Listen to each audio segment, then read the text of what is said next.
How's it going, everyone? Welcome back to another video on the channel. Today we got a real nice and easy install. We're putting this K&N intake into this 2004 NB Miata. Should be a pretty simple install. It seems pretty basic. This one doesn't have a heat shield. I might try and make a heat shield or buy a heat shield at some point, but right now this will just be fine. So with that out of the way, let's just go ahead and drop in this intake.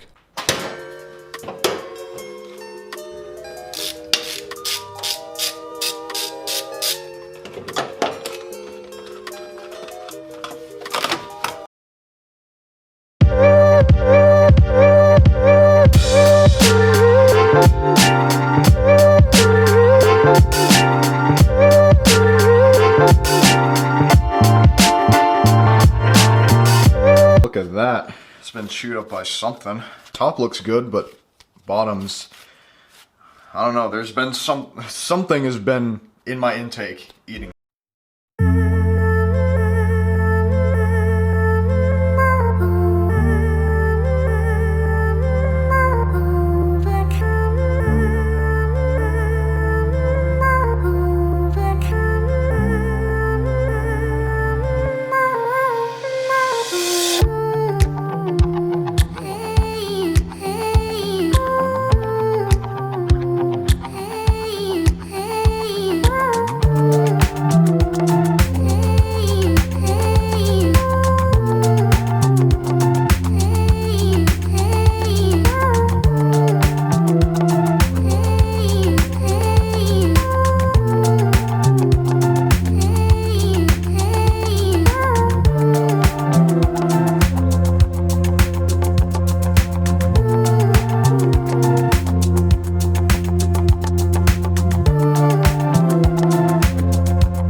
Well guys, you've made it to the end of the video. You're probably a little disappointed that I didn't include any sound clips of what the car sounds like with the new intake, but because of the exhaust system I was running, completely f***ed, I decided not to include any clips. I took it out for a test drive about 10 minutes after and couldn't hear the intake whatsoever. I was like, I didn't do anything to the car at all, just because of how loud the exhaust is. If you have a stock exhaust or a pretty quiet aftermarket exhaust, you'll probably end up hearing the intake, but if you got anything louder than that, then you probably won't hear it. It does look nice though. I'm still pretty happy with my purchase. It does complement the rest of the car. But that is going to be it for this video. If you enjoyed, go ahead, leave a like, comment down below, subscribe to the channel if you are new. I will see you all in the next video. Goodbye.